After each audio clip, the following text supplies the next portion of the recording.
Bottom Line Podcast. I'm Jimmy Finizzi alongside Neil Villapiano. We hope you're doing well. As always, thank you so much for taking some time out of your day to listen to us. We really do appreciate it. Before we get started, as always, questions, opinions, Twitter and Instagram at BottomLineWMCX and on Twitter at The NVP Show. Use hashtag BottomLine. Voice message, the app on Anchor or at Anchor.fm. And please, if you're watching on YouTube, leave a like and a comment down below. And make sure you subscribe as well as on Apple, Google, and Spotify or wherever you listen to podcasts. Just include my first name, Jimmy, when searching for this podcast. Neil, new week, episode 198. 198. Two away. It really is hard to believe 200 will be here next week. It really is unbelievable. How you feeling? I'm feeling pretty good this morning. I looked outside and, it's supposed to get nicer out. And it's 53, I think, at the moment, 53 degrees outside. So fall feeling like fall already here in Jersey. Yeah. I'm actually, I think I'm actually going to try to take a walk later on when I'm done with my work, because I just want to kind of, I feel you. I'm looking forward to the fall. I mean, I'm kind of the person that doesn't really have a specific time of the year that I look forward to more than others. I like having a little bit of everything. So it's nice now that we're getting cooler weather. Obviously, within a month, we'll probably get down to like the 30s and the 20s and all that. I'm not looking forward to that, but but you know what? At least this year, because obviously we can't go to sporting events, we won't have to worry about going out, to see anybody in like 30-degree weather. So that's true. But last night could have gone a lot better. But I'm doing well. I want to congratulate the Dallas Stars for making the Stanley Cup Finals for the first time since 2000. Wow. So congratulations. No, I just got to say this real quick. What a story that team is. If you would have told me that the Dallas Stars would make the Stanley Cup Finals, I would have said you were insane.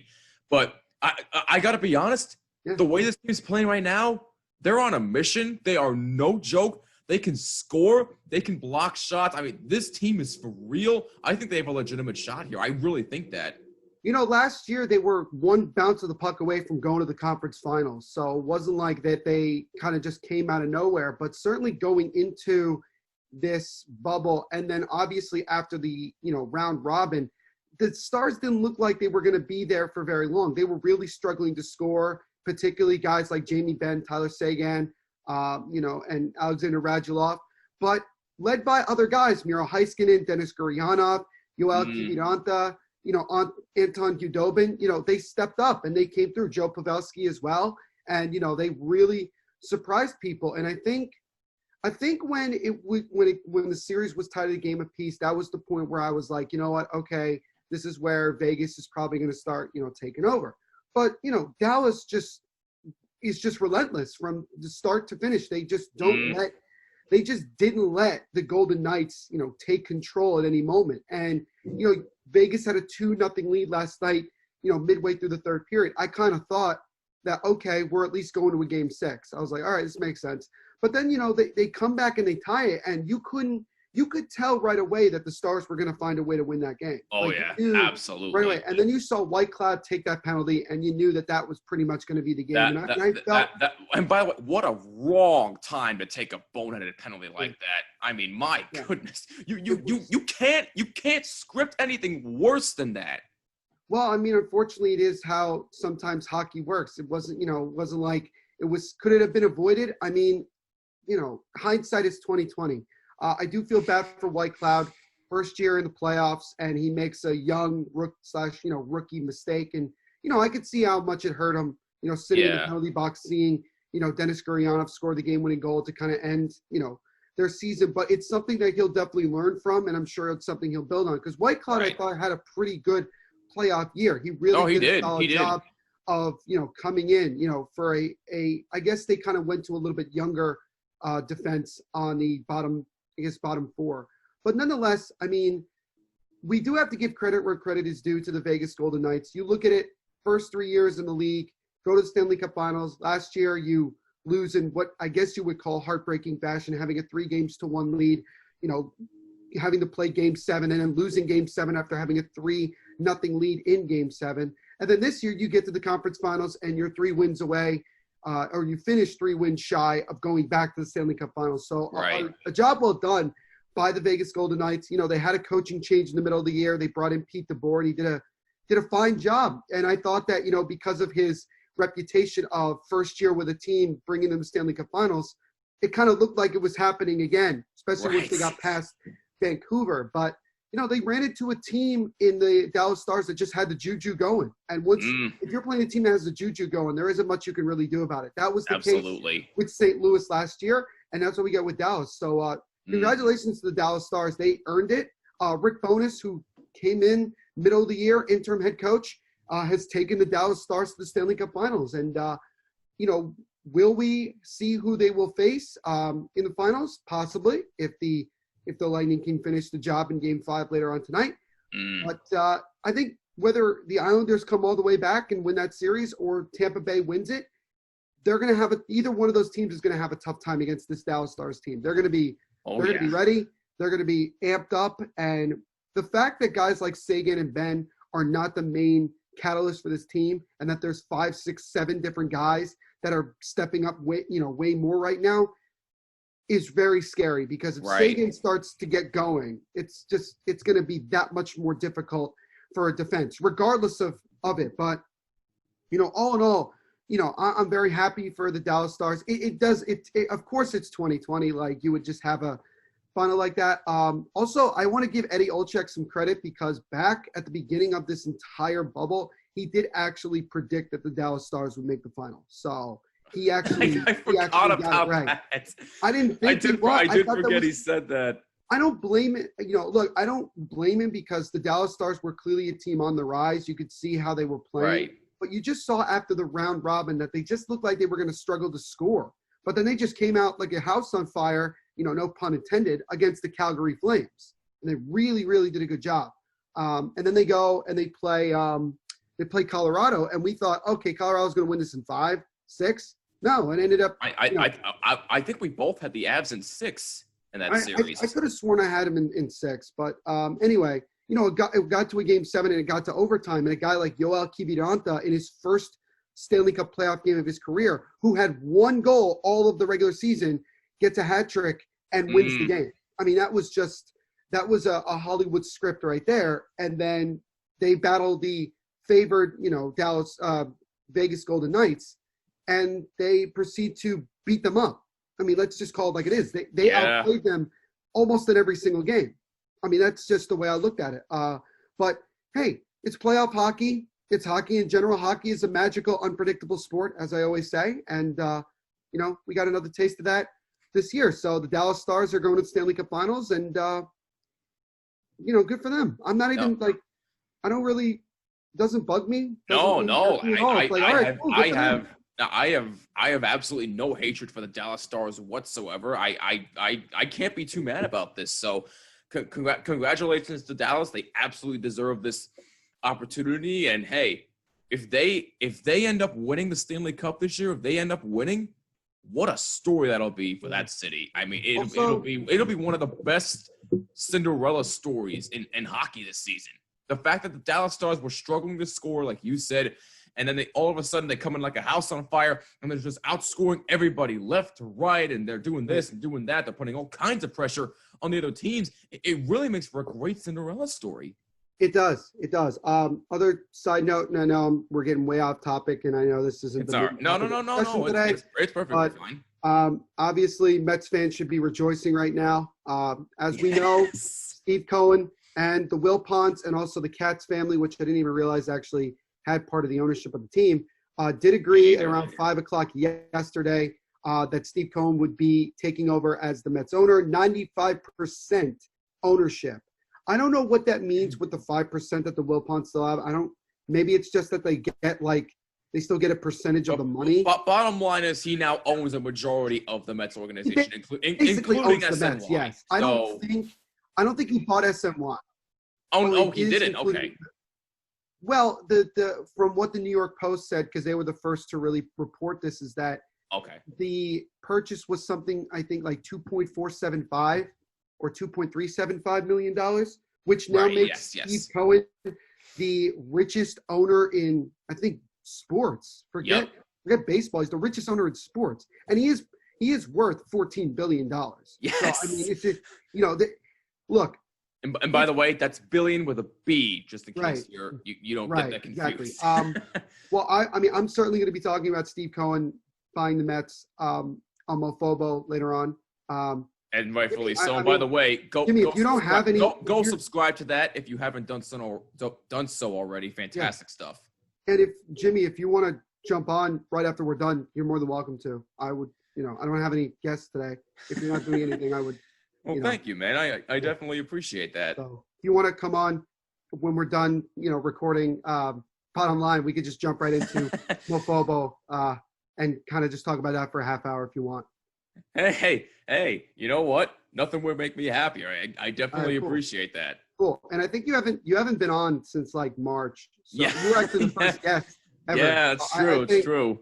I haven't had a guest in a while. So definitely a long overdue visit back. So it'll be nice. I think I consider myself, you might laugh, and maybe it's just because I'm writing a book, but I kind of consider myself like a very closet Mets fan. Like I'm very happy for the Mets that they're finally getting an owner that seems like he wants to win. The question really is how much of his money that he has is he going to invest in the team? I don't really know. He also isn't a baseball guy. Like he's a Mets fan. He grew up a Mets fan, but like, is he a baseball guy per se? No, I think most likely you'll see him make some changes within the general manager spot, probably the vice president spot as well.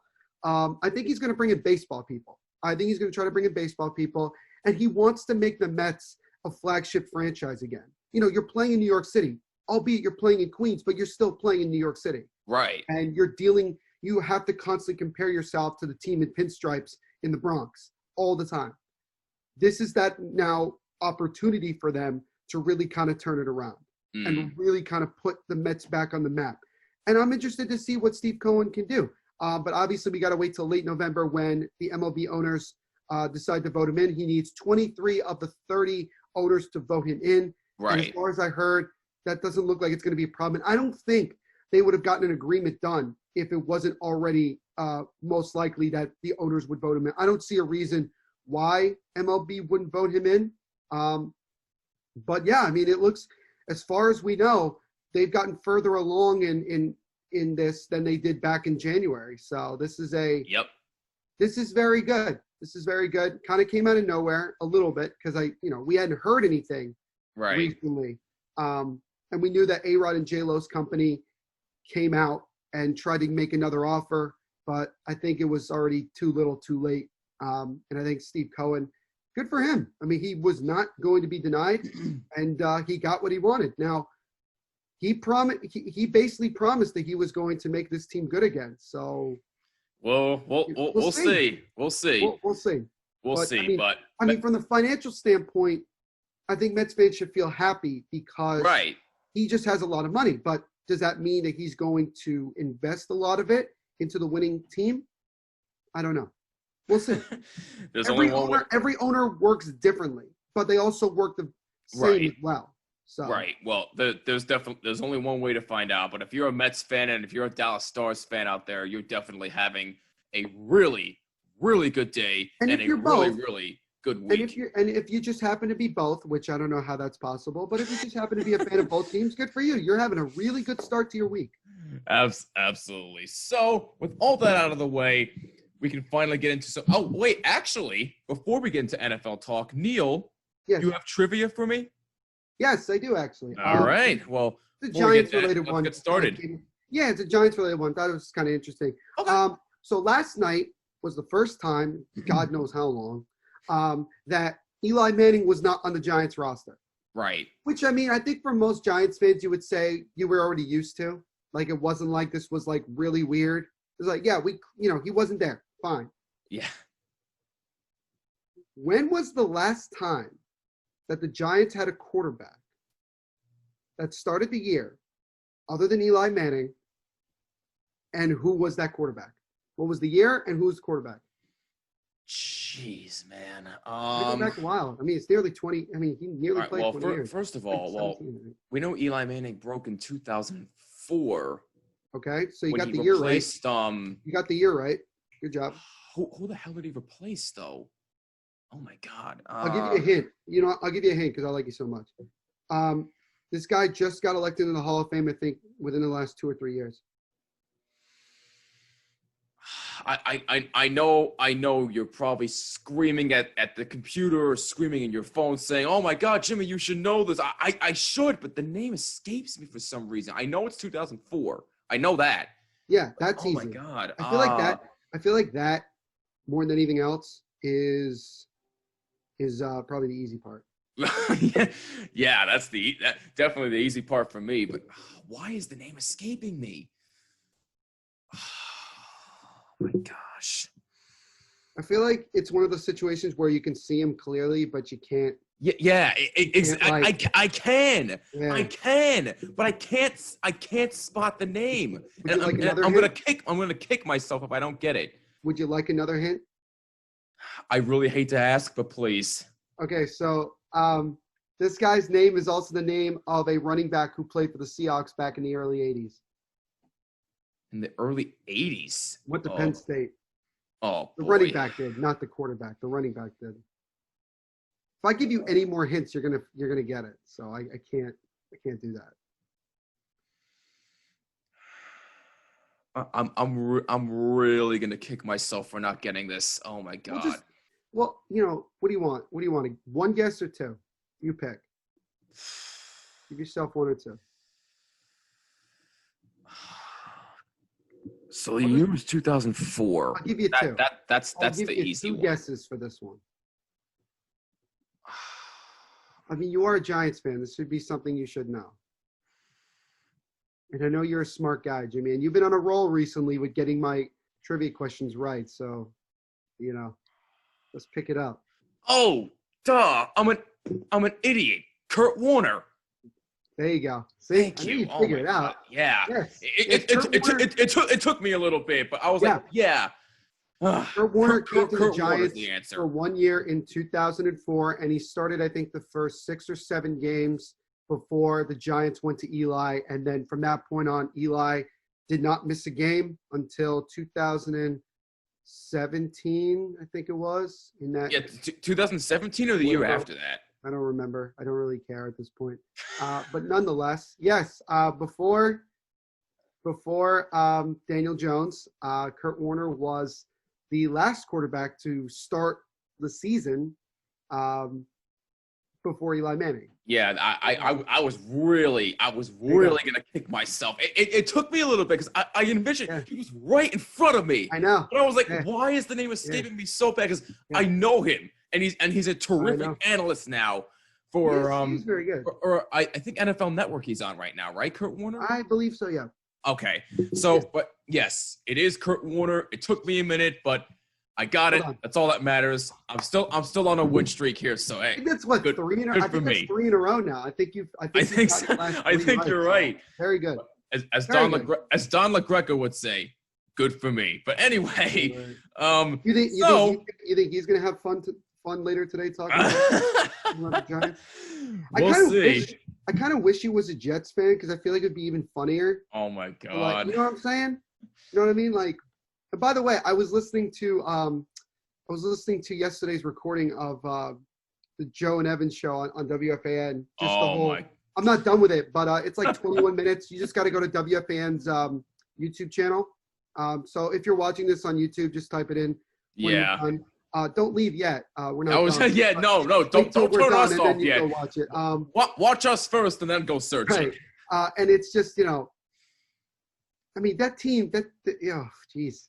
Yeah, don't. Maybe I'll wait. We'll rip apart the Jets in a little bit. Don't worry about that. We'll get it. We'll get into the local teams. Again, another random note. Game 7, Nuggets Clippers tonight, 9 o'clock. Can the Nuggets come all the way back from down 3 games to 1? I think they will. Also, we'll see. I believe game one between Boston and the Miami Heat. That is tonight. Yes, 6:30 Eastern. Yes, 6:30. That series could honestly go either way. It could.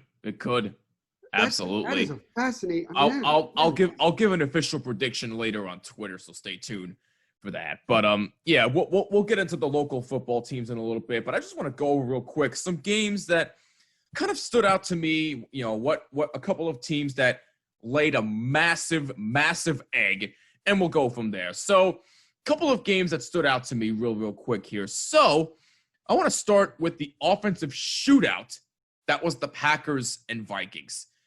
77 combined points between both teams, and let's face it, Aaron Rodgers is still Aaron Rodgers. I mean, whoever was writing him off, whoever's putting disrespect on his name, put some damn respect on his name, because that man has still got it. As Stephen A. will say, he is a bad man, and you're damn right he still is. He still has plenty left in the tank. I mean, over 300 yards, nearly 400 yards passing, 4 touchdowns. Him and Davante Adams, the chemistry that they have is undeniable at this point. Davante Adams had 2 of the 4 touchdown catches that Aaron Rodgers threw. But in the Vikings, listen, Neil and I said we don't expect the Vikings to do that much. The Vikings are just meh. So, I mean, give them credit. They actually did compete with the Packers, so I'll give them that much. I mean, I get it was week 1, but even still, it's a division rivalry. What do you expect? But the Packers, listen, again, put some respect on Aaron Rodgers' name, because if he keeps this up, that team is going to be an absolute problem in the NFC. Not really. No, not really? The Packers have a pathetic defense. Well, they nearly gave up 40 points to Kirk Cousins. Okay, yes. Okay? Like, see, this is the thing. This, again, shows you how good Aaron Rodgers is. That defense is nothing. That defense wasn't even good last year. And where did they go? And they went to the NFC Championship game. Super Bowl. Yeah, they were 1 win away from the Super Bowl. And if they had gone to the Super Bowl instead of the 49ers and played Kansas City, the Chiefs might have won by multiple scores. Just because of the fact that the defense of the Packers is nothing to write home about. It's nothing. Aaron Rodgers was the only reason that the Packers won that game. The man threw 4 touchdown passes and nearly 400 yards. Think about that. He has to put up fantasy numbers every single week just so that the Packers can win a football game. Ugh. This once again shows you how poorly the ownership of the Packers has been when it comes to actually building a half-decent team around Aaron Rodgers. Thank you. Aaron Rodgers is one of those guys that can also just make people around him better. Now, Davante Adams is good in his own right, so I'm not gonna disrespect Davante Adams because he's great. But you had other guys on this team. Marquez Valdes-Scantling. Who the hell is that? No disrespect to him, man, but who the hell is that? You had Alan Lazard, who actually did pretty well last year, I would say. Jamal Williams. Josiah DeGura. I have no idea. Who are these people? I have no idea. You know, we're talking about Sam Darnold got random people, you know, on the outside. Aaron Rodgers has random people too, outside of Davante Adams and Aaron Jones. But Aaron Rodgers can make them better. Right. Aaron Rodgers has done that year in and year out. So Aaron Rodgers proved for the umpteenth time that he is the man. And he might be one of the single greatest talents at the quarterback position we have ever seen. Agreed, now, 100%. Granted, you and I have not been around that long, so we don't have as big of a, you know, index of the amount of great quarterbacks we've seen. But talent-wise, Aaron Rodgers is arguably the best that I've ever seen. Absolutely. Because of just how consistently good he is. And that's what really impressed me yesterday. If their offense is clicking like that every week, they're going to win a lot of football games. But if their offense even struggles a little bit, they're going to lose some games because their defense needs a lot of work. Matt LaFleur is clearly an offensive guy. So good for him. Good for him that, like, he's just he's opening up. He opens up the offense and just says, "Hey, Rod, just go do what you need to do." Like, literally, that's what he does. He's like, "Hey, Rod, here's the playbook.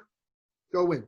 And that's really what he does, because you don't really need Aaron Rodgers to do anything different than what he's been able to do throughout the majority of his career.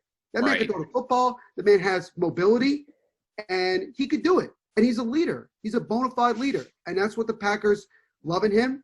And honestly, I think now I'm starting to see why they brought in Jordan Love. I think they did it to piss off Aaron Rodgers. I think because football players in particular play better when they're pissed off. Yep. I saw Derek Carr play yesterday, and yeah, he didn't put up like gaudy numbers, but he was really good. He was definitely playing with a chip on his shoulder the other day. I mean, my everybody goodness. thinks that Derek Carr is a bad quarterback, which is ridiculous because when you have a guy that threw, I never thought he was a bad quarterback. The majority of people say that, but it's like he completed 75% of his passes, which is better than any other quarterback in the league last year. Right. And he threw what? 4 interceptions all year. So how exactly last was year? I think, yeah. It was, So the bottom line is that when you play pissed off, you usually play your best football. And Aaron Rodgers is out here this year to put up like 69 touchdowns this year, like the way he's playing. I mean, honestly. He's on a mission because it's like, even if the Packers don't bring him back, right? If they just move on and put in Jordan Love, somebody out there is gonna give Aaron Rodgers money. Oh, absolutely, yes. Out there. Like, let's say that the Patriots don't want to bring back Cam Newton after this year, right? Right. And Aaron Rodgers is available. You don't think that Bill Belichick would want to bring in Aaron Rodgers to lead that offense? Can you imagine that tandem? My God! So, and by the way, Cam Newton. We've seen now what Cam Newton is capable of when he's 100% healthy. Because he didn't look like Cam Newton of old, but he still looked really damn good and good enough to help the Patriots win. He definitely looked more like Cam Newton of old, because when was the last time Bill Belichick ever called a quarterback designed play to run? Ever. Like, ever. I mean, that was the thing. He had 2 rushing touchdowns. To my knowledge, I can't think of a time. When is that? Yeah, right. And so what did the Patriots look like yesterday? On Sunday. To me, they just looked like the Patriots. It didn't look that much different. I mean, does their offense look a little bit different? Yeah, of course, because Cam Newton's different quarterback than Tom Brady. Right. But it's still Bill Belichick, and it's still the Patriots. So absolutely. Everybody else is like, oh my God, Cam Newton is back, and it's like, it's the Patriots. Yeah. That's what they do. Yeah. Like, remember, Matt Castle went 11-5. Yep. And got a crap load of money. Don't think this is brand new that we've never seen before. This is Cam Newton's a lot better than Matt Castle. Like, this is clear. Well, yes. But I'm really happy for Cam Newton because this is an opportunity, like Aaron Rodgers, to just showcase to the world, I'm still the man. I can still play the quarterback position absolutely as good as anybody. And this would be probably one of the best comeback stories, but one of the best redemption stories for him to go. And people will say, oh, he played for the Patriots. And it's like, yeah, so? He's still bossed up. So what? The guy's been injury prone the past few years. If he can stay healthy and play like this, it'll be an amazing comeback story. Yeah. So I'm happy for Cam Newton. Me too. I told you. This was like one of those years where I actually would be okay with the Patriots going and me too. Being really good. Same. I would just because it would just prove that Bill Belichick is the real reason that the Patriots have had this much success. And the way Tom Brady was playing on Sunday. Oh. And the way Gronk was playing on Sunday. And I was literally just going to go to that game next. I mean, listen, I get it. The Saints are nothing to mess with. I mean, their offense is – we all know what their offense is capable of. And Alvin Kamara had probably one of his best games so far this season, even though it's only week 1. But Alvin Kamara is nothing to mess with. Michael Thomas, we all know what he can do. Drew Brees, we all know what he's capable of. That Saints team is absolutely no joke. But the way that Tampa looked, I mean, I get it. Again, it's only week 1, but Tampa looked flat as hell. I mean, outside of the rushing touchdown by Tom Brady, which we rarely see anymore, okay? But ever since then, how do they look? They looked flat. Tom Brady threw 2 interceptions, and I'm sure he's going to want both of those back. And you never hear Tom Brady being called out for anything. Bruce Arians called him out. Yeah. Well, it's unusual to see Tom Brady struggle. Well, the reason why is because he's with a new team, with a new system that he's not familiar with. He's been playing in the same damn quarterback system with Bill Belichick for 20-plus years. Yeah. So all I'm saying is, yes, Tampa looked flat, but it's week 1. Can we give it time to gel together? Because if we just are patient, because I know patience is a damn hard thing nowadays, this Tampa team is going to be fine in my opinion. Just give it time. It's only week 1. Yes, they looked flat. Yes, it's concerning, but you know what? With time, this team is going to be better than they looked week 1 against the Saints. They play like this the rest of the year, they're going 6-10. If they keep playing like that, yes, they're going to go 6-10. That I agree with. Yes. Here's a couple things. First of all, I really liked how the Buccaneers looked on their first drive. Like they looked, they were good. It just, and Tom Brady scoring that rushing touchdown. I mean, I've seen that countless times. He does do QB sneaks a lot, so that wasn't, it's just funny how like his first touchdown as a Buck was that. I mean, but, right. You thought after the touchdown, you're like, okay, we're in for a back and forth game. Like this is the game we were all looking forward to. And Tom Brady looked his age that game. Obviously, if you can get to him, which the Saints were able to do a couple times, he's not that mobile. He's not that young anymore, obviously. Right. And if you pressure him, he's going to make mistakes. He is human. Okay. Tom Brady is not God. He's not. People tend to forget that he's human. Right. Well, the Giants made sure to prove that twice. Yeah. So, yes. That's true. Nonetheless, the Saints defense knew that they needed to make a statement because everybody this whole offseason was talking about the Bucs offense and how are you going to stop them with all those weapons, blah, blah, blah. And the Saints were like, hold my beer, and they kicked Tom Brady's ass. Yep, they did. Jenkins single-handedly also kicked his ass. They had a pick 6, okay, which I'm actually just watching right now. But nonetheless, Tom Brady didn't look confused, honestly. It didn't look like he was out of sorts with the offense that they have. I just think that because of the fact that there was no preseason and also the fact that Tom Brady's in his 40s, he was just going to make mistakes. And you know what? I'm glad that Bruce Arians said something because this is Bruce Arians. This is who he's been his entire career. Okay? Right. He's called out Peyton Manning. He's called out Big Ben numerous times. He's called out Andrew Luck, Carson Palmer. He's called them all out. So if Tom Brady's going to have a problem with this, the Bucs made a very bad decision to bring him in there because that just means that he's a crybaby. That he's not tough. You know what? Bill Belichick, has he always been like a yeller and a screamer? He will yell and scream when he needs to. Right. He's not going to do it all the time. You also have like a new offensive coordinator. Well, for Brady, new offensive coordinator, right. Byron Leftwich.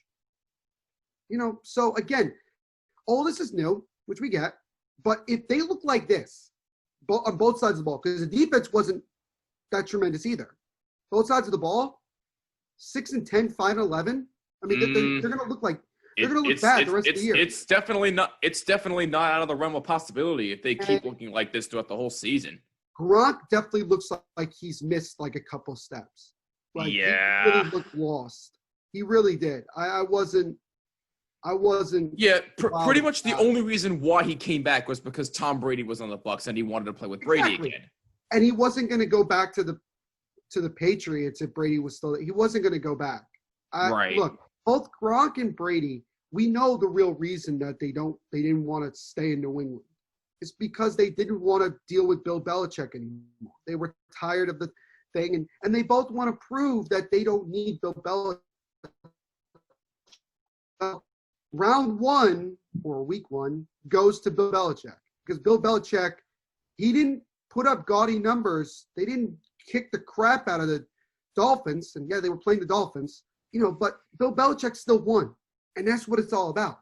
Right. So, Tom Brady, you better get it together, my friend, because otherwise you're in for a very long season. And honestly, I think it was I may have get her name wrong, but I think her name's Mina Kims. Is that her name? Mina Kimes. Mina Kimes, yeah. She tweeted out a very basic tweet that said, here's a unpopular, boring take. Tom Brady looks the same as he did last year, which I agree with. It doesn't look any different. Did Tom Brady make a bunch of mistakes last year like that? Yeah. Yeah. The only difference is that because he was playing with the Patriots and they were still winning games because for the first 8-9 weeks of last year, the defense of the Patriots was the best in the NFL. Tom Brady has barely any of that right now. So Do they need time to gel on offense? Without a doubt. Will we see better performances throughout the year? No question. There's no question. But if they look like, for the majority of the season, they look like what they look like in week 1, they're going to have a very, very difficult season. It's like the South Park quote, "You're going to have a bad time." Like, that's literally what it's going to be like. Bruce Arians knows that he's going to do whatever he can to win football games. So if Tom Brady starts to really struggle, I could see Brady getting benched in a game. I could. Ooh. So we'll see. That's a hot take, but Drew Brees looked like Drew Brees.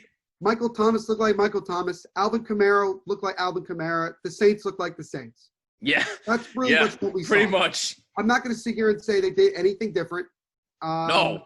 It's the Saints. You don't expect anything different. That was a statement victory to say, hey, welcome, basically telling Brady and those guys, hey, this is still our division. We're still the best team in this division. You got to come through us.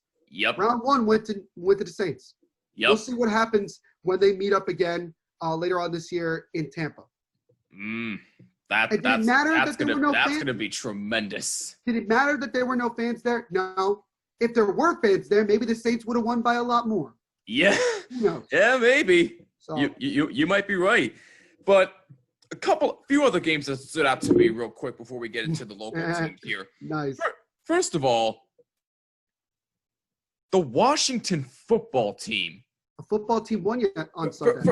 First of all, if you're the Philadelphia Eagles, the fact that you went up 17-0 and you can't hold on to that lead is absolutely disgraceful. To a team with no name? Are you absolutely kidding? No, they do have a name. I'm only kidding. But in all seriousness, Dwayne Haskins definitely had a great second half, leading his team to that comeback win. So I definitely have to give Washington a whole lot of credit. And Peyton Barber had the game of his life. What are you, like two rushing touchdowns, a career high for him? So Peyton Barber, give him a lot of credit. Give Washington a lot of credit. Ron Rivera, our thoughts and prayers go out to him. He's still dealing with the cancer he's dealing with. And, hey, he got a win. He's still coaching. So if I had a cap, I'd tip it to Ron Rivera, but I'll do this instead. But definitely a tip of the cap to Ron Rivera and Washington for getting that comeback win. And then you have the Colts. Well, hold on. Can I make my comments on the first? No. Yeah. Cool. I'm sorry. Go ahead. So the Eagles didn't lose to any football team. They lost to the football team. That's who they lost to in week 1. You were up 17-0. You were moving and grooving. And Carson Wentz looked good. And then in the second half, for whatever reason, and then Carson Wentz gets sacked 8 times. Yeah, because that offensive line had like 4 of their 5 starters out because of injury. And then Deshaun Jackson got hurt, didn't come back. You let go of Nelson Aguilar, who, by the way, scored a beautiful touchdown for the Raiders in week 1. Yeah, and actually caught the ball. Why did you let him go? He caught the ball. The same thing we can ask the Texans. Why did you give up DeAndre Hopkins? But that's another discussion for another Nelson day. Aguilar caught a pass. Yes, he did. That's all you need to say. Yep. He caught the ball. Yep. Miles Sanders was out. Zach Ertz is dealing with problems with Roseman. They had a shouting match apparently because of contract. Dallas Goedert was basically the best player on the field for the Eagles. Their backup tight end, which is really bad for Carson Wentz. That was a pretty sad thing to have a 17-0 lead and you give up 27 unanswered points. Dwayne Haskins, I thought as the game progressed, got better. He did. And Chase Young looked like Chase Young. Yes, he did. I thought Carson Wentz was going to die. I thought he was going to die when I saw Chase Young beat off, he got off the left tackle and he's got a clear from behind and I go, uh-oh. Like this is where Carson Wentz is going to die.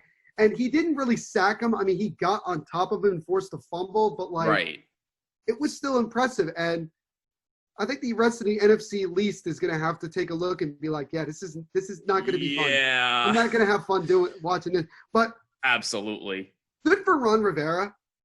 This just shows that he's still a really good coach. And that team has a lot to prove. They've dealt with a lot of BS this year because of their dumbass owner. I'm just going to call it like it is. Yeah.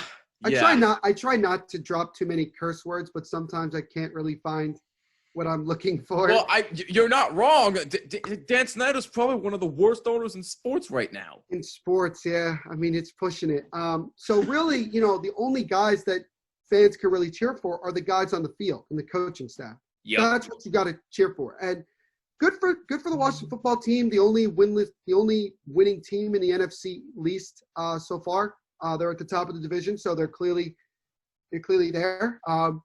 I guess there will be a football team that will win a division this year, possibly. Well, let me just say this though: if the Eagles suffer one more injury, their season might already be over. Because how many more injuries can they deal with? They can't deal with anymore.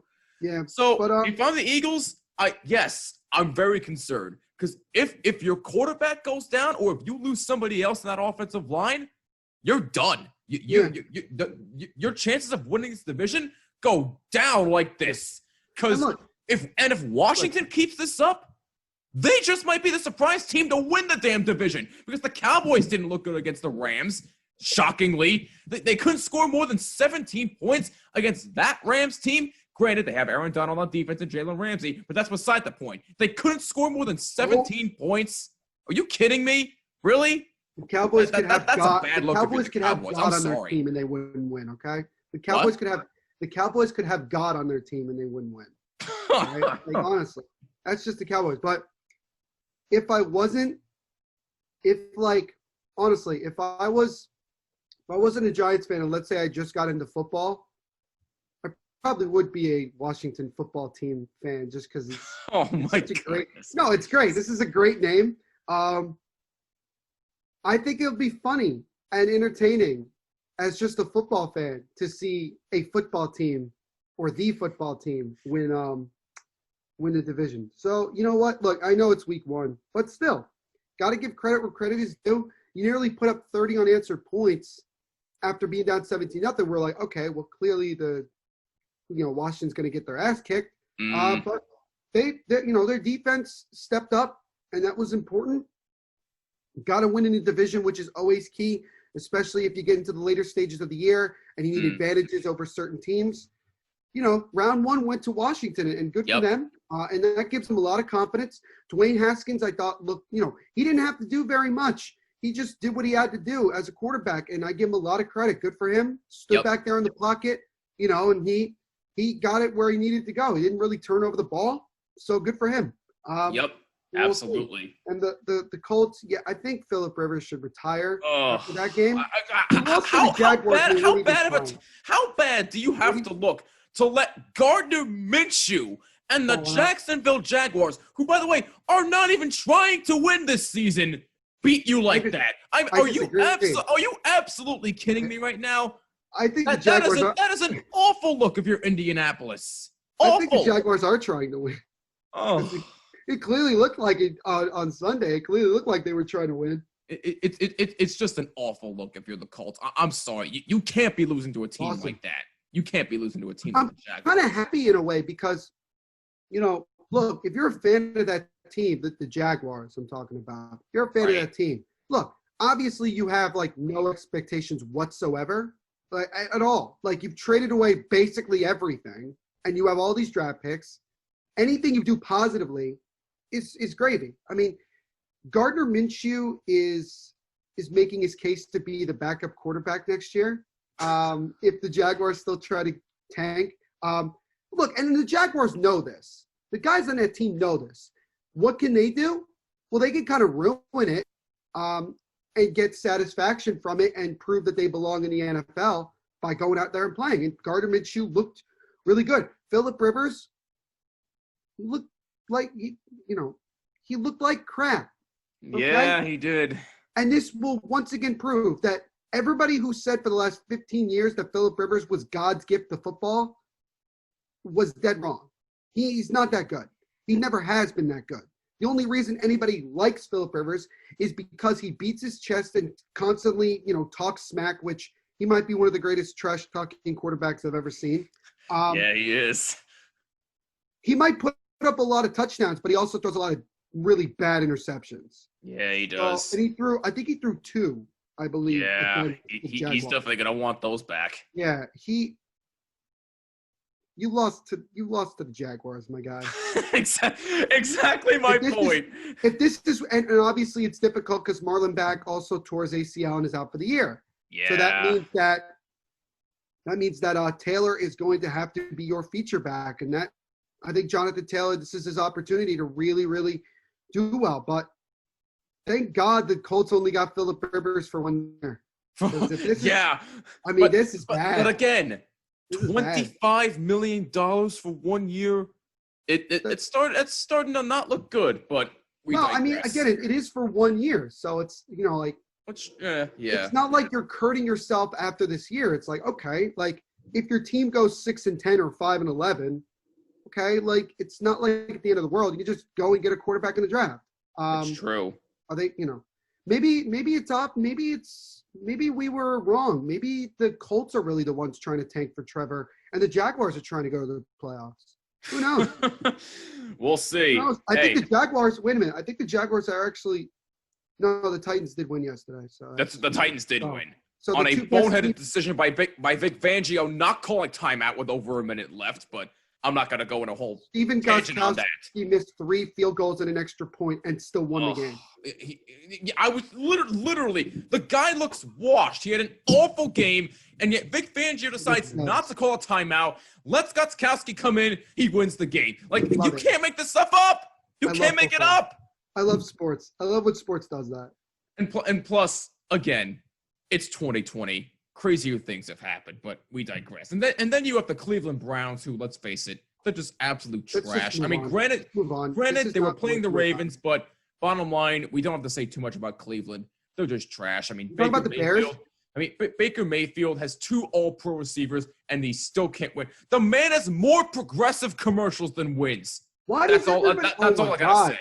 Everybody thinks they're Stephen A. Smith now because they just repeat what he said. It's the truth. It's the truth. I didn't say it wasn't true. It's just, everybody was saying it yesterday. It's like, okay, why don't you beat me over the head with the same saying over and over again? Get it. Look, I'm not defending Baker, nor do I disagree with what you guys are saying. I'm just saying it's just repeated over and over again. I got it. Yeah, no, I get it. Baker Mayfield is a overrated version, is a little bit more talented version of Johnny Manziel. I agree. I see the similarities. At least Baker Mayfield can throw a football half decently. That's true. But the Browns are a crappy franchise. Ugh. I don't even care. You brought, who is Kevin Stefanski? Like, what made you Nobody knows to bring in Kevin Stefanski? This is just business as usual if you're a Browns fan. It's the same thing over and over again. Yep. Prepare for a long season if you're the Cleveland Browns, because I got news for you. It is not getting much better. If this is really how it's going to be, the Jets are going to beat them. Ugh. This is really how it's going to be. The Jets are going to beat them.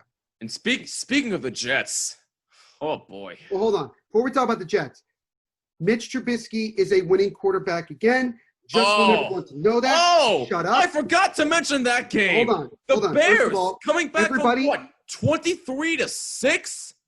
My goodness. Everybody who laughed at me last year because Mitch Trubisky sucked, rightfully so, he did suck. The Bears were not that good. Shut up. Okay? Everyone shut up. It was one game. I don't care. It was one game. Come on. Trubisky is back. Okay? Mitch is going to win some games. After one game? Jimmy, who do they play next week? Oh, my God. Who do they play next week? Answer the question. The Giants. You don't think Mitch Trubisky going to throw a 4-touchdown pass against the Giants next week? Hell no. Are you kidding me? I don't trust him still. Jimmy, Ben Roethlisberger, who had not played in over a year, threw 3 touchdowns last night. This is come on. Oh my goodness gracious. Mitch Trubisky. Gotta love it. Also, by the way, I just want to say, the bandwagon. I just want to say, the reason that the Bears won yesterday is because they have Nick Foles. And Nick Foles didn't even play yesterday, okay? Mitch Trubisky got the Nick Foles magic and did well. So there. Also, by the way, whoever that player was that dropped the ball in the end zone for the Lions needs to be cut. Immediately, yes. Wide open. If you can't hold on to a simple pass like that, you might as well not be in the NFL. I mean, that's probably one of the easiest catches you can make, and you fumble it. You get paid millions of dollars to drop it. Man. All right, it's awesome. Absolutely ridiculous. I thought, honestly, you might laugh, but I think the most entertaining game was probably that Bears-Lions game when you really think about it. No, I happen to agree with you. Absolutely. I mean, the only other one I could say I thought was really entertaining was the Raiders-Panthers game because, both teams put up 30-plus points, and it went back and forth. And I got to tell you, this Raiders team, they definitely can make noise this year. Absolutely, they can definitely make the playoffs. I mean, Derek Carr and then Josh Jacobs. Man, looks like a stud. That running game is no joke. Dude, Jacobs is an absolute monster. And say what you want about Richie Incognito off the field. Like, say what you want. On the field, he's a monster. On the field, the man can boss up. He could do well. And the Raiders lost Trent Brown for the rest of that game. They're arguably their best offensive lineman. And they still did a lot of damage running the football. Absolutely.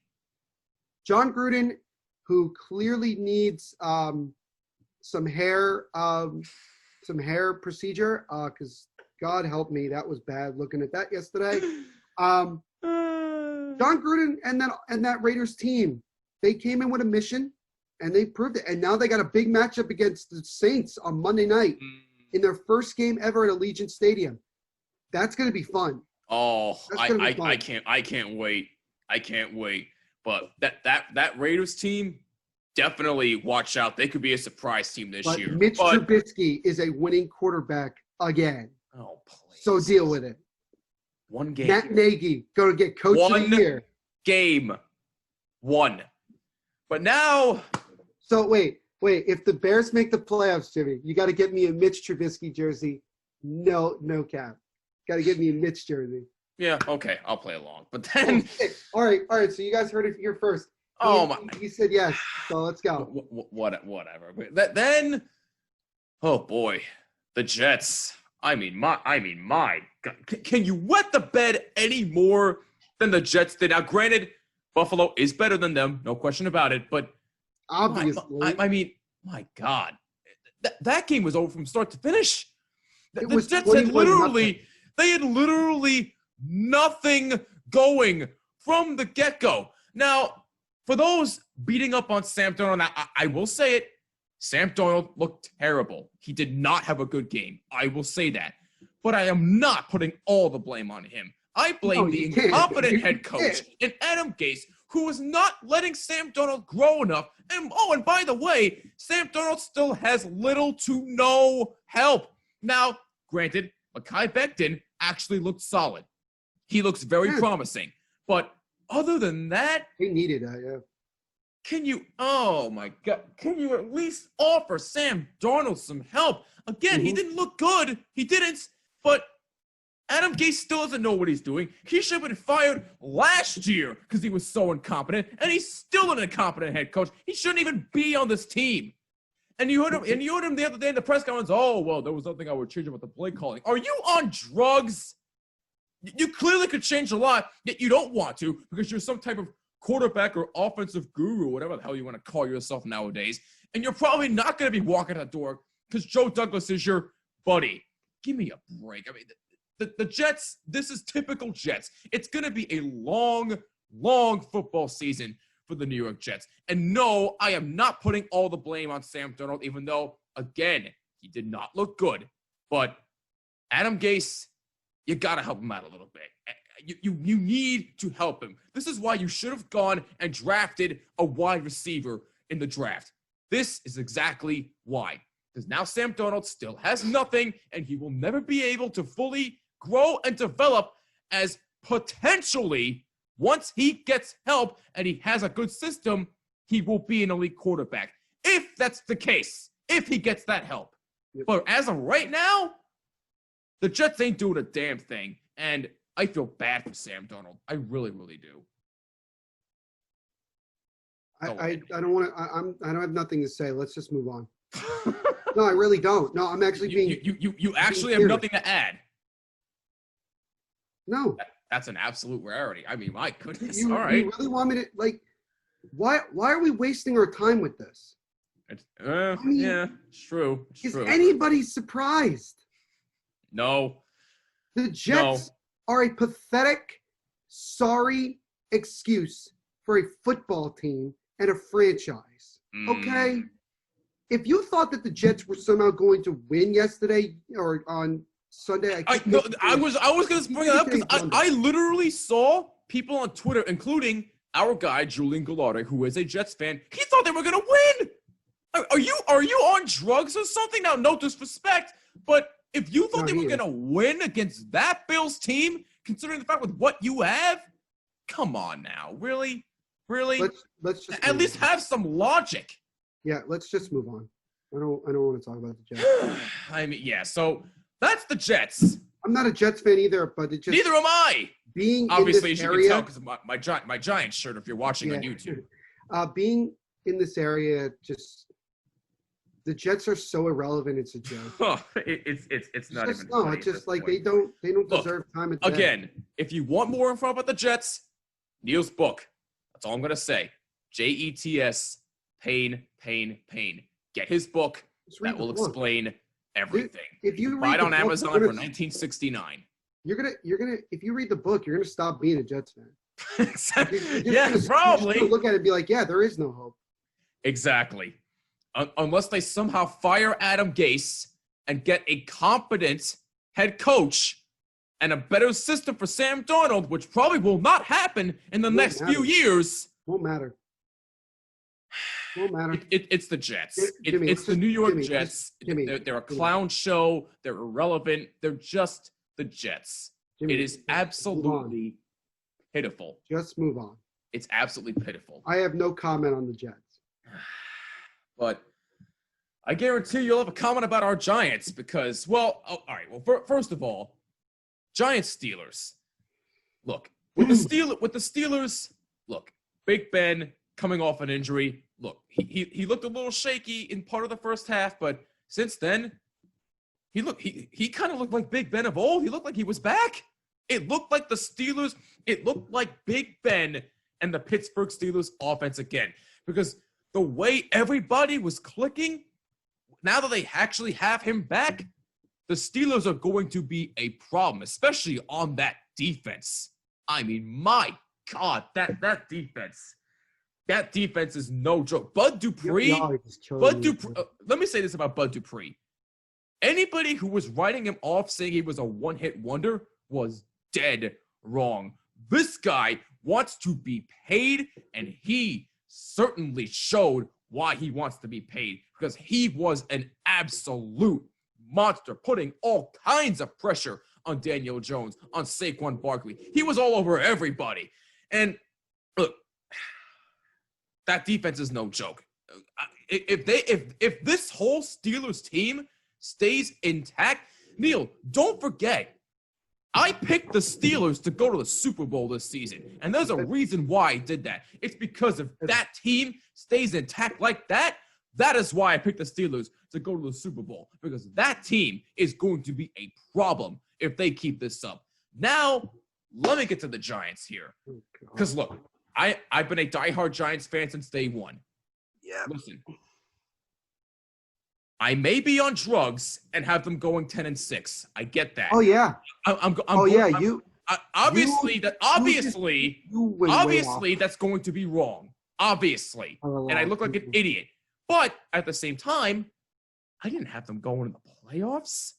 If you thought I had them going to the playoffs, you're wrong. I'm sorry. I did not have them going to the playoffs. You said 10-6, missed the playoffs. That's what you said. You said yes, 10-6 and missed the playoffs. They are not making the playoffs this year. I'm sorry, but yes, I'm going to look like an idiot for saying 10-6. I already understand that. That doesn't look good. Yeah.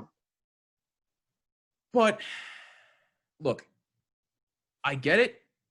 Saquon Barkley needs more touches. I get that.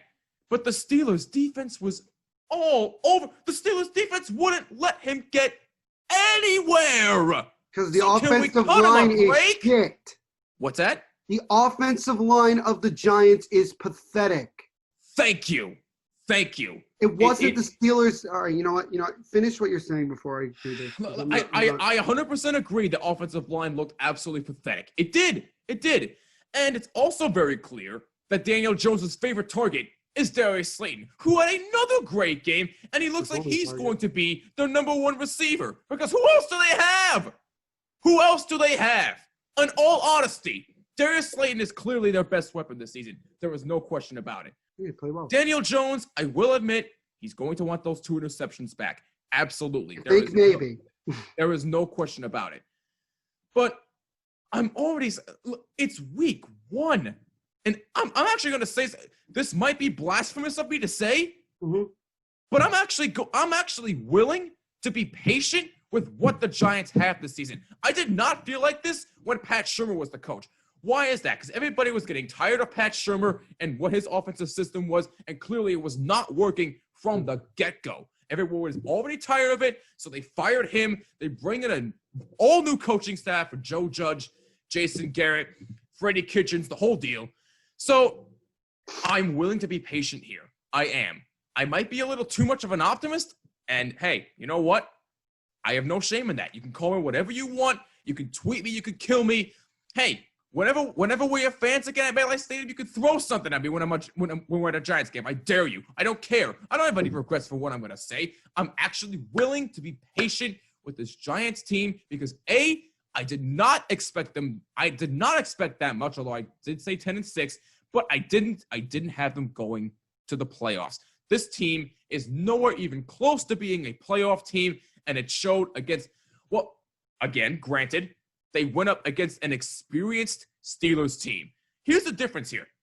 With the Giants, they at least looked competitive for most of the game up until the late third, fourth quarter. The Jets, the game was over from the get-go. The Jets didn't try. The Giants at least had a lead for a majority of the half, as Neil walked off the set. He can't believe it. But anyway, the Jets didn't try. The Giants at least had a lead for a majority of the first half, and they were at least trying to be competitive with the Steelers. All right? So bottom line with me is I'm willing to be patient here. I don't know about the rest of you, but I am. It's week 1. Again, the Giants aren't making the playoffs, and God willing, that's going to be a while, but I'm willing to be patient at least. Go ahead, Neil. Whew. Where do I start? All right, well, let's start with this. Anywhere you want to go. I'm going to read you some numbers, and you tell me what I'm talking about. Excuse me? I'm going to read you some numbers, and you tell me what I'm referring to. Okay. -1, +7, -5, +1, -4, -2, -2, -2, +5, -4, +4, +1, +2, +7, -1. What did I just? I'm assuming you're referring to Saquon Barkley. You know how many yards that is?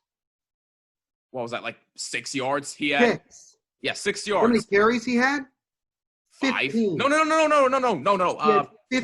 12. No, 15. No. 15. I'm sorry. 15. Sorry. Are you serious? On 15 carries, you got 6 yards. That's a joke. So let's Steelers defense, though. No. My turn. Okay. My turn. Did I have high expectations for the Giants? No. Did I have any expectations? No, because I had no idea what to expect. We didn't have a preseason. So literally, I had no idea what we were going to see week 1, okay? But we knew that the Giants didn't have a lot of talent going into this. Right. We knew that. We knew that a lot of their team was going to be young and inexperienced. We knew that. This game is all about emotion, ladies and gentlemen. And the Giants had very little for most of the game. I disagree. Jimmy gave me a long paragraph last night when we were talking about this, and I said, I agree with absolutely nothing you said. So let's kind of dive into that. The first drive of the game, the Giants actually looked pretty solid. They seemed to be moving the ball well.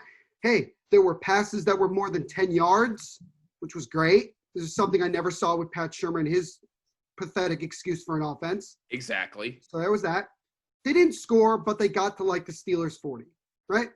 Didn't get to the 40. Then whoever the returner is for the Steelers decided to muff the punt. Did the Giants recover it? Yes. 1st and goal on the 2. You run the ball from the shotgun up the middle with Saquon, you get nothing.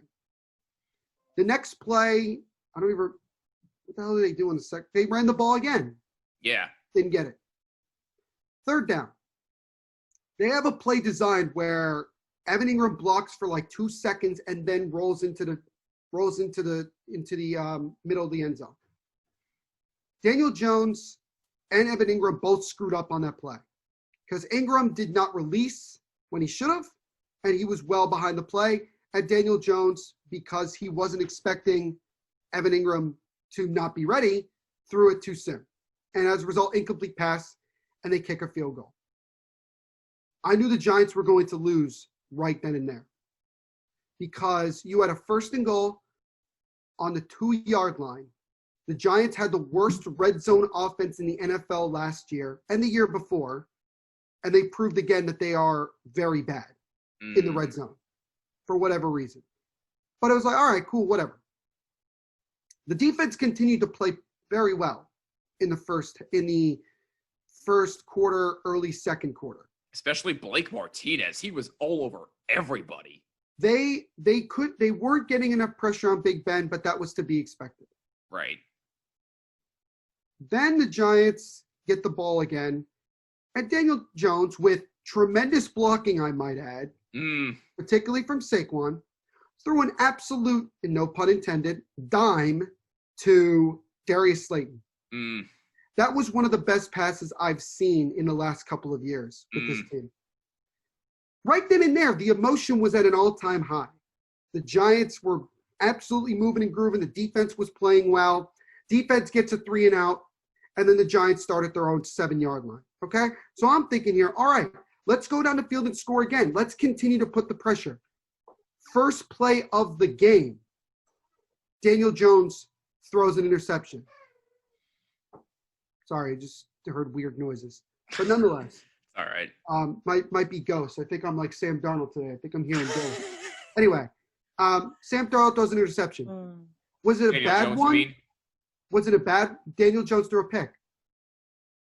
And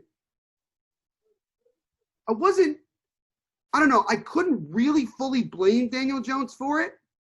When I looked to see where he was throwing it to, it looked like it was going to be behind Evan Ingram, so it could have been picked off anyway. But T.J. Watt made a great play nonetheless. Oh, he did. Absolutely. And I feel like people forget that T.J. Watt is on this team. Yeah, right. You know what I mean? Like, I feel like people forget, like, oh, yeah, he's on this team. Then the Steelers score. Okay. Not good. From that point on, the Giants sucked. They sucked, except one drive. One drive in the second half. You have a chance to get back in the game. Your defense is playing, well, it's holding on as best as it can. Okay? You roll out to your left. You clearly see that there's nobody open. Dupree is about to sack you. Take the sack. That I agree another with. day. Instead, That I you agree make with, a yes. rookie mistake from a second-year quarterback, and you just throw it up, and there's Cam Hayward going like, oh, it must be Christmas in September. This is a gift from God, and he picked it off. I mean, how bad can you be? That wasn't coaching. That was just him not knowing what he's doing. Daniel Jones looked below average last night. Oh my. He didn't look that good. The offensive line, when it came to blocking on the pass, for the most part, was pretty good. Not great. Running the football, that was the worst I've ever seen. Saquon couldn't even get the ball before he was already put to the ground. I mean, he had no prayer. Anytime that Saquon did anything good, where did it come from? The pass. That's how they got him involved. The Steelers knew that if they stopped Saquon, they basically stopped the Giants. And that's what you had for the most part. And they did. And they stopped him. And Daniel Jones Granted, he didn't fumble the ball at all, so that was a positive. Right. Didn't look that good. And I'm sure Eli Manning was watching last night, just saying, and was probably like, you see, this is the crap that I dealt with for the last 5-6 years. So maybe it wasn't all my fault. Maybe. You know, and you know what's funny? Some Giants fans actually started to say last night, you know what? Maybe it wasn't Eli's fault. Oh. This is the problem. Now they're starting to realize that after what? This is the problem when fans decide to believe everything that analysts say. Because most of the time, analysts don't know what the hell they're talking about. They don't know anything. Because if they don't watch the team, they take what the majority is. So if the majority of people say that Eli Manning is old and sucks, that's what people are going to go with. Even if they're Giants fans who are watching this team every single week, they would say that. That's ridiculous. That was actually ridiculous. You saw it last night. Daniel Jones, he didn't get sacked that often, but he got hit a lot. He got hit a lot. They need to work. They need work. And I understand that, okay? I understand that. So there's that. I'm not mad at Joe Judge because what the hell can this guy do? Exactly. He has a sorry excuse for a roster, a piss poor general manager, and he can't. And all he can do is just do the best that he can with what he has. And if this is the best, if this is really the best we're gonna see, the Giants may not win a game. They may not. And do I think that they're gonna go into Chicago on Sunday and put up 10 points? No, I don't. Because that Bears defense, particularly Khalil Mack, is going to murder, not literally, but metaphorically speaking, murder Daniel Jones. And Mitch Trubisky, granted he makes his own mistakes, will actually ball out. People might think I was joking, like before when I said that. I'm not. The bottom line is this. The Giants are a sorry excuse for a football team. They didn't get that much better. Where was Logan Ryan the entire game? The entire game. Where was he? Nowhere. Blake Martinez in the second half. My guy. Nowhere. What exactly did everybody see last night that made the Steelers an elite defense? They played the Giants. Let's see what happens when they go play Lamar Jackson twice and then Patrick Mahomes. Then I will talk. If the Steelers go and beat the Chiefs, I don't know if they're playing them this year, so stand by. I apologize if they don't. But they play Lamar. I'll find out. They play Lamar Jackson twice. If the Steelers defense looks like crap against them, then we will stop talking about an elite defense. Do I think the Steelers defense is good? Absolutely. What did I say at the beginning of this? What did I say last week when we were talking about these teams? I said the Steelers defense was very solid, was going to be middle of the pack, probably top 15. That's what it looked like last night. That's what it looked like. And by the way, to answer your question, they do not play the Chiefs this year, but they do play the Ravens twice. They play them week 7 at Baltimore and then week 12 at Pittsburgh. Because they're in the same division, right? Yes. I knew that. I was wondering if they played the Chiefs. No, They do not play the Chiefs this year. No. Yeah, when they get in the playoffs, they will. Anyway, I'm never going to get mad at Joe Judge, Jason Garrett, Patrick. I'm not going to get mad at them at all this year. It's not their fault. They came into a no-win situation.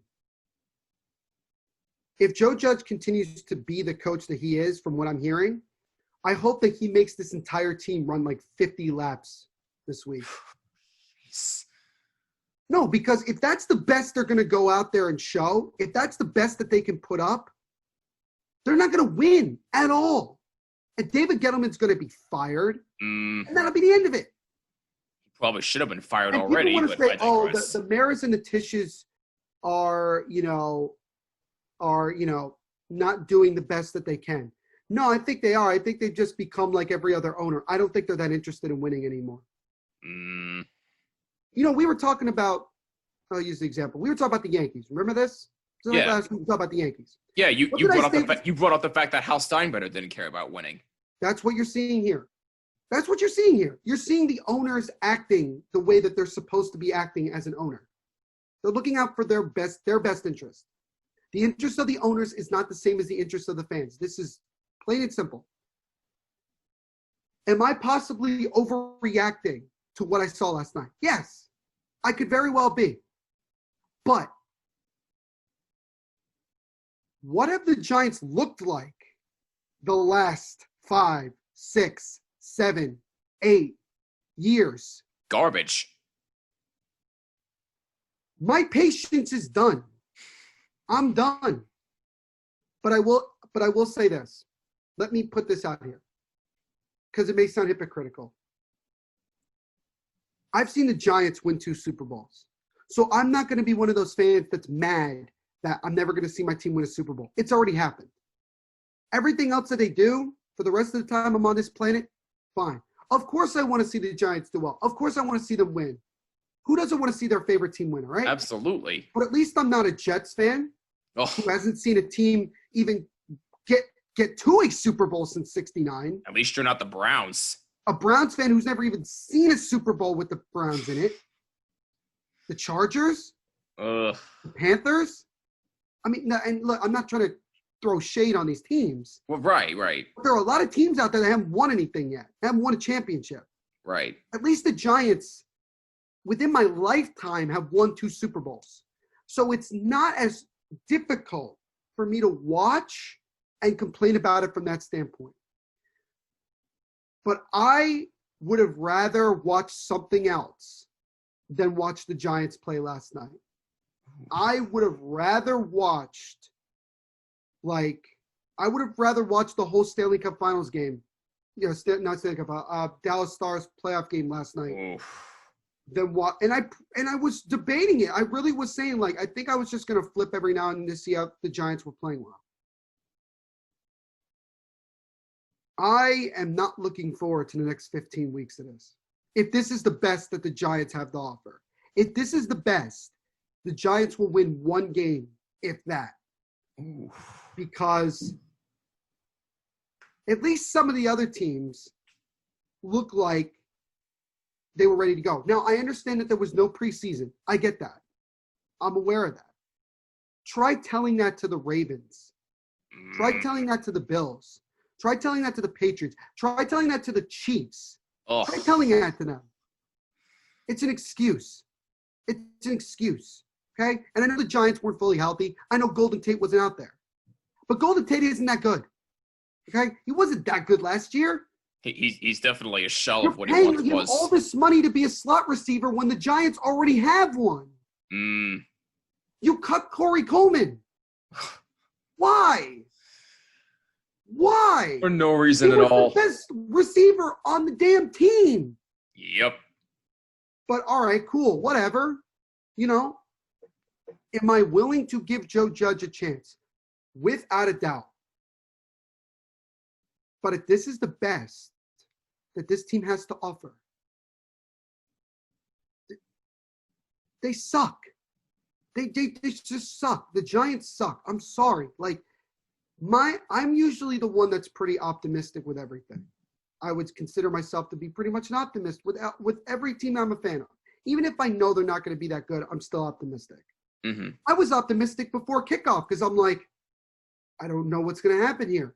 You might as well be optimistic. You're like that even if you know that your team is not going to do well that year. You're optimistic because you're like, well, let's just see what happens. My optimism is gone after that week, after last night. Okay? Gone.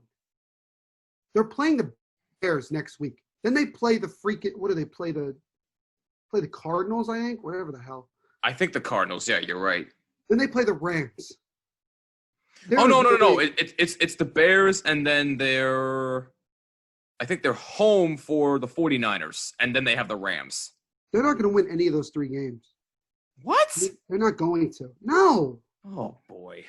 Yeah, did the 49ers lose to the Cardinals in week 1? Yeah. Mm-hmm. But if people saw the Giants last night, they looked at it and they said, This is not a good football team. When was the last time anybody from Duke football was good? When was the last time? Tell me. Never really. It's because it's non-existent. Okay? It's non-existent. Daniel Jones is an average at best quarterback, in my opinion. Did he put up decent numbers last year? Yeah. But he fumbled the ball nearly 20 times. Did he fumble last night? No. That's good. But he threw 2 costly interceptions. He single-handedly lost them that game. What? This game is about emotion. The defense was on an emotional high because they were playing well. They were frustrating Big Ben. They weren't giving up a lot of big plays. Did the Steelers go deep at all yesterday? No. But what happened after both interceptions that Daniel Jones threw? The Steelers scored a touchdown. And you saw after the second pick, the Giants defense gave up. Not to their own fault, wasn't their fault, but they gave up because they knew they weren't going to win because Daniel Jones turned over the ball and put the Giants defense in a position where they couldn't bounce back. So am I going to sit here and say, I'm done with Daniel Jones, blah, blah, blah. Like, am I going to? No. But I'm not impressed at all. One pass the entire game impressed me, which was the first touchdown to Darius Slayton. And people say, oh, he threw another touchdown later in the game. It was in garbage time when it didn't matter. And then they went for 2, and they couldn't even do that. Evan Ingram, I want him gone. This dude's not talented at all. I don't know what makes him so talented. We drafted him in the first round, and he hasn't lived up to the hype. And I know that he's nowhere near a first-round talent. But he's not a first-round talent. Caden Smith is better than him.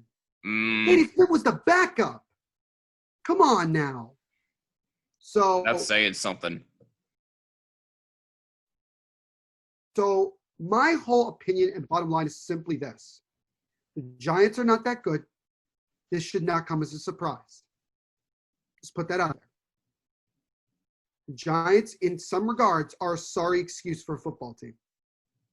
If this is the best that the Giants have to offer, the next 15 weeks, Jimmy, are going to be hell and really difficult to watch. But it is week 1. We have 15 more weeks. Let's see what happens. But after week 1, that's my opinion of this team. There we go. Well, listen, I personally think some people are overreacting in week 1. I do. I'm going to call it out like it is. You're going to call it? No, it's basically me. Neil, we've been friends for a long time. You know how I am. I like to keep it real. And I'm keeping it real right now and saying that, in my opinion, I think you and most other Giants fans are overreacting a little bit to week 1. Because let's face it, the Steelers are obviously a much better team than the New York Giants. Don't forget. Were there a lot of Giants fans talking like me? Because it seemed like yesterday, it was mostly they were agreeing that the Steelers. I was looking on Giants Twitter last night. Everybody was overreacting. The overreaction that most people had was trying to convince me that the Steelers defense was elite. You guys are insane. Well, I didn't say elite, but all I said was if they can keep. All I said was if they can keep it up the rest of the season, it's going to be a problem. I didn't say they were automatically elite. There were too many people. Anyway, but listen, you know how I am. It's week 1. Let's see what happens against the Bears. Now, don't forget, we had the Steelers winning. We didn't expect the Giants to win the game. My score was pretty close. What's that? I think my score prediction was pretty close. Now that I think about it, what'd you have? Like 26 to? I think I had 24-17. Yeah, it was like 26-16 was the final score. And yeah, you were close. I'll give you that. Maybe I just didn't think it was going to look that bad. You know what I mean? I guess so. By the way, if anybody had what's it called? If anybody had Big Ben as their quarterback in fantasy, man, you got some good numbers last night. Oh my goodness gracious! Well done. But anyway, but bottom line is, I'm not overreacting just yet because I didn't expect that much. Again, I know I'm on drugs for having them go 10-6, but I will reiterate again, I do not have them as a playoff team. And this was kind of random. I thought the Steelers would involve Eric Ebron more. They threw a one pass the entire game. Now, maybe that was because the Giants did a good job of not leaving him open. Right. But I just kind of thought that they would involve him more. But I don't know. No, absolutely. Vance McDonald actually ended up getting a lot more action as the backup tight end. So I don't know if I don't know if there was something there. I mean, I don't know. Sometimes it just depends on like matchups and all that jazz. But like I was just kind of surprised he wasn't involved more. Yeah, same. But and James Conner got hurt, which is unfortunate. Yeah, it really is a shame. I didn't realize considering what he went through, I'm really pulling for the kid. I think he's been a tremendous story, but it really is a shame that he keeps getting hurt. Yeah, it sucks. No, I mean, you know, and look, Mike Tomlin's a good coach, ladies and gentlemen. Oh, he is. So he is. Let's you know, are the Steelers a good football team? They are. They are. Is their defense elite? I'm not ready to call it that yet. Because same thing with the Giants. It is week 1. Yes, it's true. It's true. Give me like 7-8 weeks, you know, and then when they play the Ravens and all that, you know what I'm saying? Like, I get it. You can't just say it when they're playing a bad football team. You know what I mean? It's harder to say that. Like, people want to say the Ravens' offense was great on Sunday. They were, but they were also playing the Browns. That's true. That's true. Cam Newton had a lot of success in his first game as a Patriot. Yeah, but they were playing the Dolphins. Mm-hmm. You get what I mean? You get what I'm saying? So I do, but I'm not trying to take anything away from the Steelers. I'm just saying that I think a lot of people were overreacting by saying that they were elite after 1 week playing a piss-poor Giants offense. So that was my whole frustration more than anything else.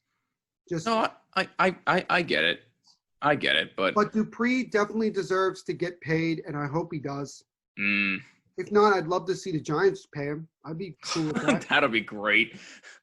Leonard Williams got the same. You know, he reached his season total from last year in sacks. 1. So, oh my god, that was something. But yeah, that was not looking forward to the next 15 weeks. I'll tell you that. At least I got the Raiders. There you go. Got the Raiders. They might actually make the playoffs. So let's see. But for me, bottom line is I am actually willing to be patient. Let's just see what happens. Let's see what happens the next 15 weeks. If they keep this up, though, I get it. They're not a good team. We already established that. But Neil does have a point. If they keep this up, then 1 or 2 wins isn't that far off.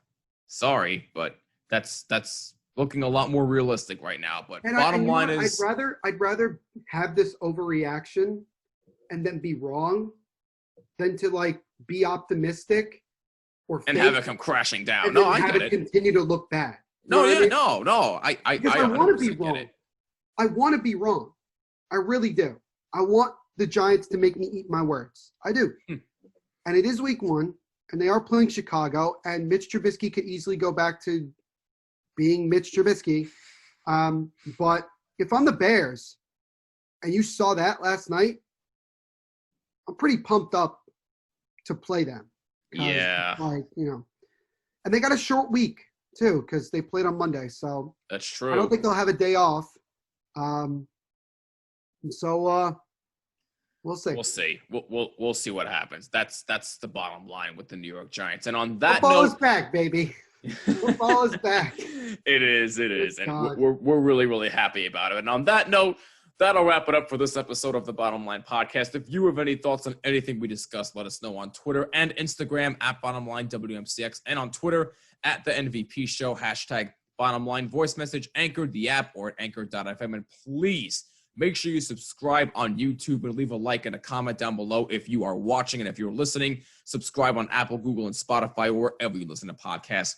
Just include my first name, Jimmy, when searching for this podcast. Next episode will not only be episode 199, but we will be talking about some craziness in the NBA and Stanley Cup playoffs because we still need to find out who the Dallas Stars are going to play in the final. And can the Nuggets complete the comeback? And how will the Miami-Boston series go? We will discuss next. For Neil Villapiano, I'm Jimmy Finizzi. This is the Bottom Line Podcast. See you in the next episode. Peace out.